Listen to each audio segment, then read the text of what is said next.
Every time the earth revolves around the sun, we have a year. And every time the moon revolves around the earth, we have a new month. Every day the earth rotates on its axis and we have a new day. But why do we have weeks? Nature does not require a 7-day week. And some people have tried other weekly systems. Some people try 10-day weeks. Some people try 5-day weeks. So why do we have a 7-day week? Genesis, before the Jews existed, before the flood and before sin, God created the world in 6 days and he rested on the 7th day.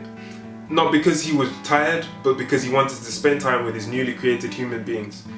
Every 7th day since then, God waits faithfully to rest with his creation. So the question is, why should I rest? We rest as a memorial of God's creation. Spending time in nature on Sabbaths helps us to remember that only God could do what he has done. Also, we rest in faith. Adam was created on day 6, and the first thing he did was rest. He didn't even see God create anything, he just rested in God's creative power. In the same way, every Sabbath when we rest, we reaffirm our belief that God created everything that we can see, even though we didn't see him do it. In Exodus chapter 20 verses 8 to 11, we see the commandment where God reminds us of this Sabbath commandment that was instituted in Eden, right at the beginning of time. In the 4th commandment, God tells us, remember the Sabbath day to keep it holy. 6 days shalt thou labor and do all thy work, but the 7th day is the Sabbath of the Lord thy God. In it thou shalt do no work, thou, nor thy son, nor thy daughter, nor thy manservant, nor thy maidservant, nor thy cattle, nor the stranger which is within thy gate. For in 6 days the Lord made the heaven and the earth, the sea and all that in them is, and rested the 7th day. Therefore the Lord blessed the Sabbath day and hallowed it.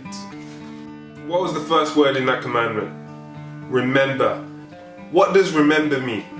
Clearly this is a commandment that is prone to be forgotten. It is also a reminder that this is not the first time that God is telling us about the Sabbath commandment. God is reminding us of what he has already told us in the past, and he's reminding us to do something in the future.